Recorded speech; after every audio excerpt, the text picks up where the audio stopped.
thanks for joining us. In today's Flashback Friday, we talk about the great American band Chicago. Now, it was once said that of the top three greatest American bands, they would be the Eagles, the Beach Boys, and Chicago. I think I could throw a few more onto that list, but that's another video.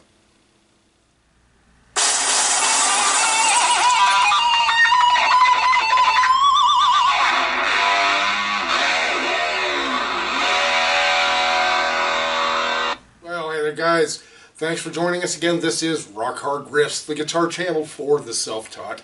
It is Flashback Friday, woohoo! Man, these things come by fast, don't they? And again, in today's video, we're talking about the great band Chicago. Stop and think how many rock bands, not funk or jazz or that sort of thing, but how many rock bands have a horn section that you can name. Yeah, boy, I can't think of any myself right off the bat. Now I can think of plenty of funksters and all those guys that have horn sections, but just not really an outright rock band like Chicago was. Now, Chicago was originally called Chicago Transit Authority, as most people know. They hail from Chicago, Illinois. There are some stats that I'm going to read to you in just a bit that I think will absolutely blow your mind. And what will blow your mind, or what blew my mind even more, was that their original record label, Columbia, dropped them after these numbers that you hear, and still Columbia dropped them. Greed at record labels just, dog, it's just a whole new definition. Also, a lot of what I'm going to talk about came from the documentary, Now More Than Ever, The History of Chicago, which was a documentary that aired about 3 years ago. I think it was 2017 or so that came out. Excellent documentary if you haven't seen it. If you're able to somehow, Netflix or however you look for those things, hopefully you can find that. I would definitely watch that if you have not seen it as a Chicago fan. But let's go ahead and let's look at some photos and stuff, and let's talk about some of the numbers that Chicago generated. Now guys, I'm kind of cheating. I'm using Wikipedia here a bit, but just check out some of these numbers. It's just absolutely crazy. Okay, these guys began in 1967. They changed their name finally to Chicago in 1969. They had a wide variety of songs that they had written lyrically and musically as well. The group had a steady stream of hits throughout the 70s and 80s. In 2008, Billboard ranked Chicago as number 13 in a list of the top 100 artists of all time for Hot 100 singles charts success.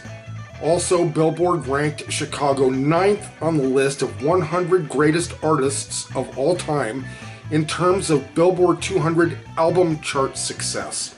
That was in October 2015. Chicago is one of the longest running and most successful rock groups and one of the world's best-selling groups of all time. And I'm going to say it again, their record label Columbia dropped them, having sold more than 100 million records.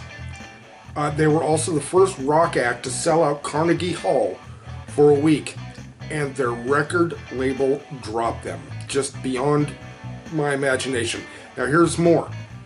Chicago has sold over 40 million just in the United States alone, with 23 gold, 18 platinum, and 8 multi-platinum albums.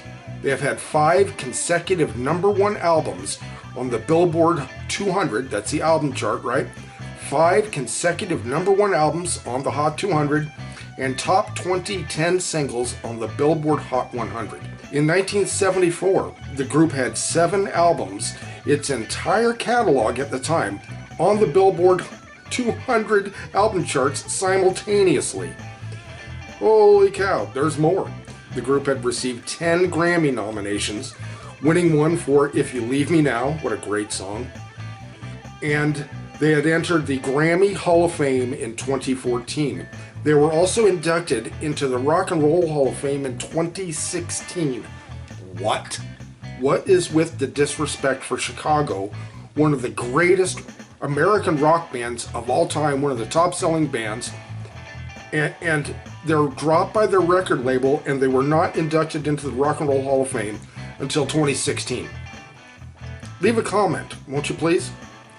Now, of course, we cannot talk about Chicago without talking about the great Terry Kath, who had accidentally shot himself in the head with his own gun.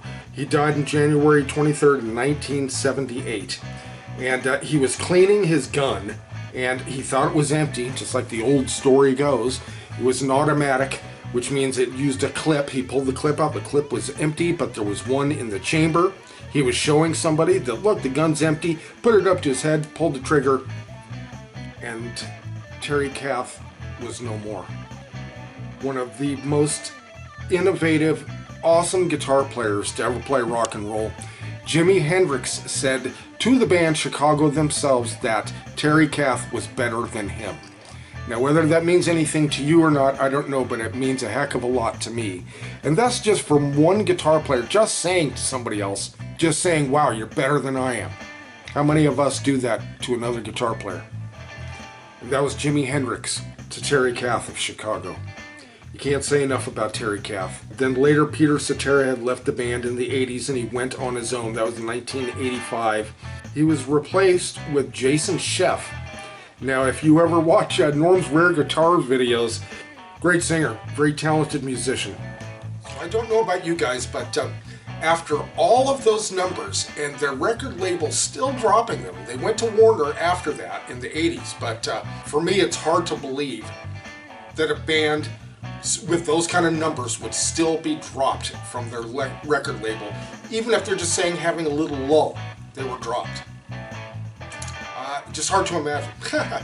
Alright guys, well I hope you enjoyed this Flashback Friday of Chicago, or as originally known, Chicago Transit Authority, one of the greatest American bands to ever hit the scene. Over 100 million albums sold, can you imagine that? Just absolutely immense numbers. And such great music and such great musicianship. Boy, a lot to say about Chicago, guys. Please leave a comment. Alright, thanks so much for watching.